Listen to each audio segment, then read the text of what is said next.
Hello mga idol, welcome back, another day, another adventure.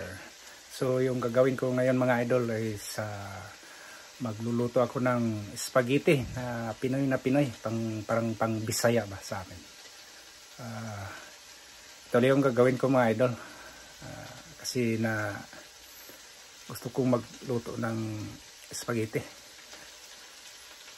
Ito lang mga idol. Ngayon mga idol, yung karne yan na giniling, inano ko muna, pinapa-brown ko muna.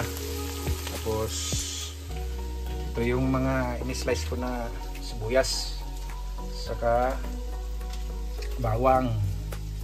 Pag ma-brown na yon, ihalo ko na yon doon.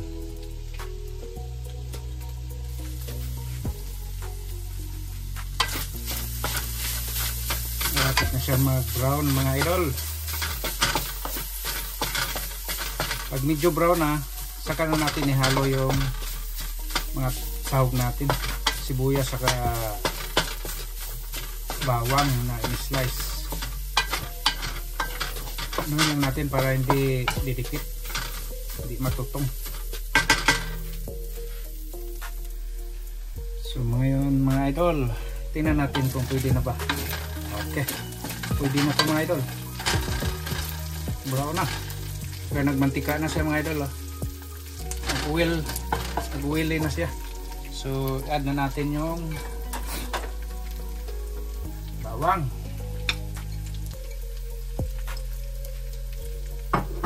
Haluin muna natin kunti. Bawang. Tapos halo. Tapos sibuyas.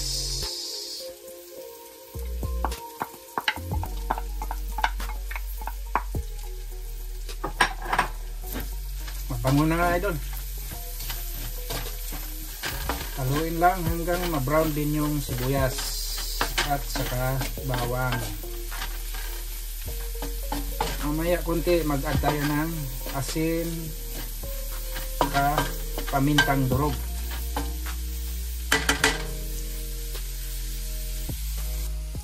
Habang naghintay tayo na ma-brown yung karne natin mga idol, mag-ano muna tayo, mag-boil tayo ng tubig para sa pasta natin, spaghetti.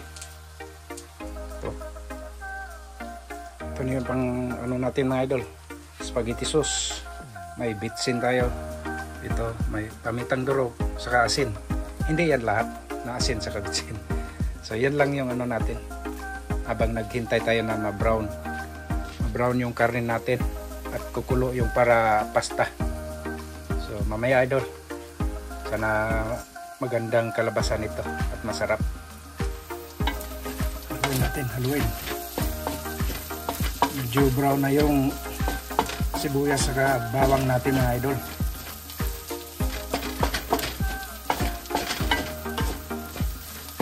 Sobrang bango na.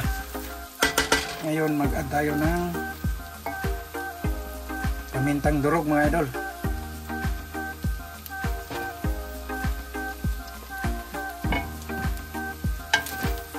Ano lang, tsansa lang yung paminta, huwag yung sobrang marami. Saka mag-add din tayo ng asin. Asin na ito mga idol, nilagay ko lang sa maliit na ano para yan.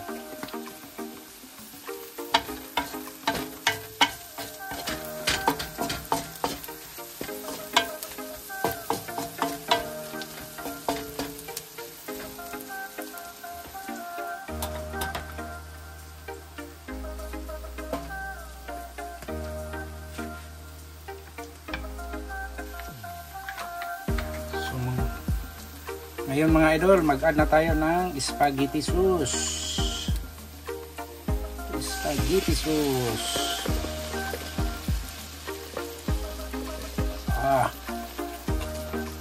Dalawa yung ilagay natin para sobrang yummy.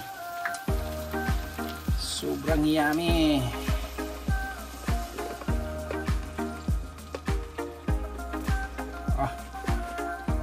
Tapos haluin. hinaan din natin kunti yung apoy, yung sa medium lang yung apoy. Oh, kita nyo mga idol, amoy pa lang ulam na, lutong Pinoy mga idol. So ngayon yung pasta na naman natin idol, kumulo na. Yung tubig natin mayroon ng halo na oil, mantika, para hindi maano yung hindi didikit yung pasta doon sa sa kaldero na pinaglutuan natin.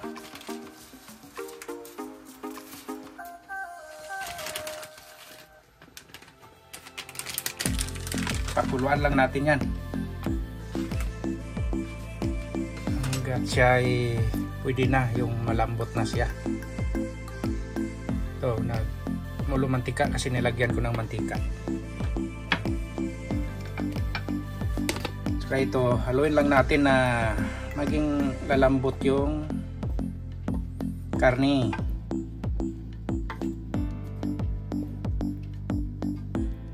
Medium pa rin yung apoy mga idol, medium lang, para hindi maging tutong sa lalim. Tapos mamaya mag-add tayo ng shredded na cheese para mas lalong masarap. Haluin lang natin. Malapit na to mga idol.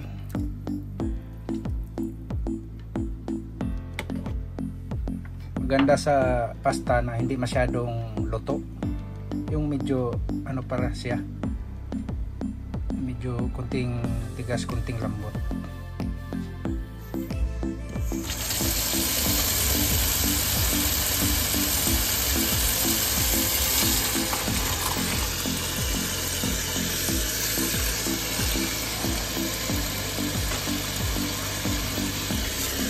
Luto na mga idol, half cook lang kasi luto halo naman doon sa mainit na spaghetti sauce. Saka ito malamig na tubig.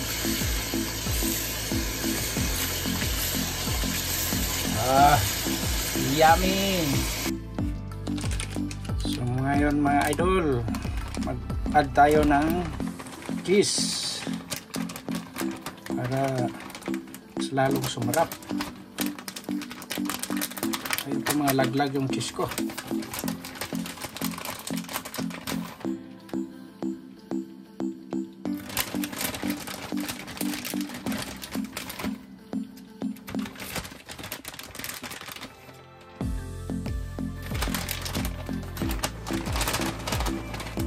Masarap yung maraming cheese.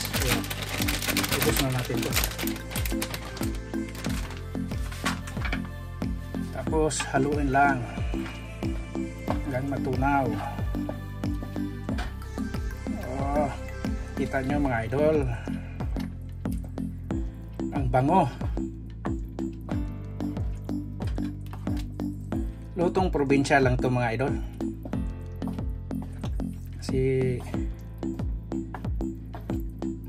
na-miss ko nang kumain ng spaghetti.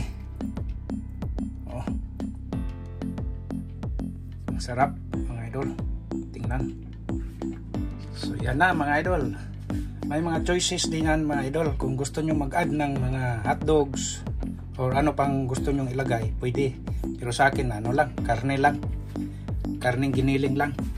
So ngayon i-add ko na tong pasta mga idol, saka haluin. Sabit pa mga idol, kasi kailangan pag pagkaluto ng pasta, ibuhos mo dito sa may mga butas-butas na parang maliit na planggana. Saka haluin lang mga idol.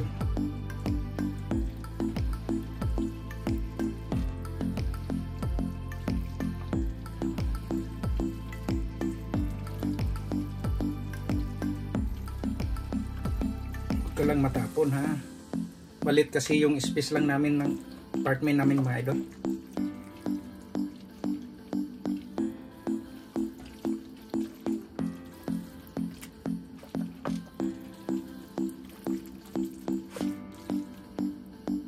So yan na mga idol, Kuha na ng plato. Oh, sarap mga idol oh. Lumalapot talaga pag may cheese. Ang sarap. Yung iba lagyan pa ng gatas itong mga idol, pero hindi na ako kasi sobrang lapot na. Sarap mga idol.